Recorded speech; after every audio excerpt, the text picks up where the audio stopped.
ये मछली खुद ही दूसरी मछलियों और इंसानों के मुंह में बिना परमिशन के घुस जाती है और ऐसा वो दूसरों का पेट भरने के लिए नहीं बल्कि खुद का पेट भरने के लिए करती है। दोस्तों इसका नाम है क्लीनर फिश, जो दूसरी बड़ी मछलियों के मुंह में घुसकर मांस के टुकड़े खाकर अपना पेट भरती है और उन मछलियों को लगता है कि ये मेरे दांतों और मुंह की सफाई कर रही है, इसलिए बड़ी मछलियां भी इसे कोई नुकसान नहीं पहुंचाती। फैक्ट नंबर 2, क्या आपको पता है कि हाथी के सूंड में 40,000 मांसपेशियां होती हैं पर एक भी हड्डी नहीं होती। फैक्ट नंबर 3, जैसे हमारे फिंगरप्रिंट्स अलग अलग होते हैं वैसे ही गोरिल्ला के नोज प्रिंट्स अलग अलग होते हैं। फैक्ट नंबर 4, अगर कोई दुश्मन छिपकली की पूंछ पकड़ ले तो वो अपनी पूंछ अलग करके भाग जाती है। फैक्ट नंबर 5, एक हाथी अपनी सूंड से ब्रश को पकड़कर पेंटिंग भी कर सकता है। वैसे क्या आपको भी पेंटिंग करना पसंद है? कमेंट करके जरूर बताना। वैसे तो मोर पूरी दुनिया में सबसे खूबसूरत पक्षी है, लेकिन ये है मोर की कुछ सबसे खूबसूरत प्रजातियां। Number 1, great Argus peacock. ये सबसे सुंदर और यूनिक पिकॉक है, क्योंकि बाकी के मोर जहां अपने पंखों को पीछे की तरफ खोलते हैं, लेकिन ये फीमेल पिकॉक को अट्रैक्ट करने के लिए अपने पंखों को राउंड शेप में आगे की तरफ फैलाते हैं। ऊपर से इनका गोल्डन कलर इन्हें और भी ज्यादा खूबसूरत बनाता है। Number 2, white peacock. इस मोर में किसी भी तरह का रंग नहीं है, लेकिन फिर भी ये बहुत ही ज्यादा खूबसूरत लगता है। दरअसल जेनेटिक म्यूटेशन की वजह से इन्हें सफेद कलर मिल गया, लेकिन ये एल्बिनो नहीं है और ये मोर ज्यादातर भारत में पाए जाते हैं। Number 3, Indian peacock. ये हमारे भारत का राष्ट्रीय पक्षी है। दुनिया में सबसे लंबे और घने पंख इंडियन पिकॉक के ही हैं, जो इन्हें दिखने में और भी ज्यादा खूबसूरत बनाते हैं। वैसे आपको इनमें से सबसे खूबसूरत मोर कौन सा लगा? कमेंट करके जरूर बताना। दोस्तों गर्मियों के मौसम में नारियल पानी पीना तो सबको पसंद होता है, लेकिन नारियल खरीदने का सही तरीका हर किसी को पता नहीं होता, क्योंकि नारियल में कभी कभी तो बहुत ज्यादा पानी निकलता है और कभी तो बहुत ही कम। लेकिन अब सवाल आता है कि ये कैसे पहचाने कि कौन से नारियल में सबसे ज्यादा पानी होगा।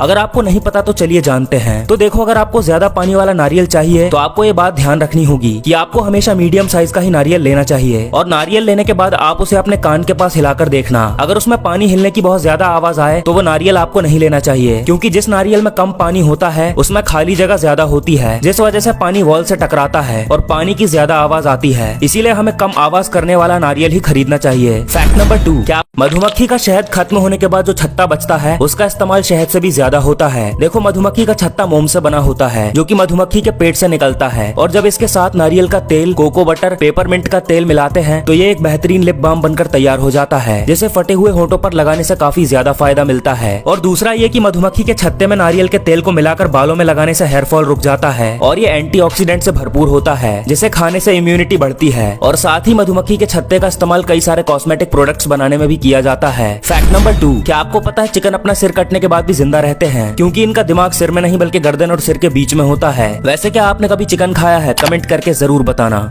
रेगिस्तान में रहने वाले कई जानवर ऐसे होते हैं जो कि बिना पानी के कई सालों तक जिंदा रह सकते हैं, और रेगिस्तान में रहने वाले ज्यादातर जीव जमीन के अंदर रहते हैं। लेकिन अब सवाल आता है कि रेगिस्तान की तपती जमीन पर रहने वाले ये जानवर बिना पानी के कैसे जिंदा रहते हैं। दरअसल दोस्तों, जितने भी जीव रेत के अंदर रहते हैं वो जमीन से निकलने वाली नमी को एब्जॉर्ब करके अपनी जरूरत को पूरा करते हैं। और रेगिस्तान में एक ऐसा मेंढक पाया जाता है जिसे वाटर होल्डिंग फ्रॉग के नाम से जाना जाता है। ये अपने मुंह के पास बनी थैली में अपने वजन से 2 गुना ज्यादा पानी स्टोर कर लेता है, जिसके बाद ये मेंढक 5 सालों तक बिना पानी के जिंदा रह सकता है। रेगिस्तान में रहने वाले सांप, पक्षी और बाकी के जीव इसी मेंढक के भरोसे जिंदा रहते हैं, क्योंकि वो इसे मारकर अपनी पानी की जरूरत को पूरा करते हैं। फैक्ट नंबर 2, ऑक्टोपस की कुछ प्रजातियां ऐसी भी होती हैं जो कि एक बार में 55,000 से भी ज्यादा अंडे दे सकती हैं। वैसे आपके यहाँ अंडा कितने का मिलता है? कमेंट करके जरूर बताना।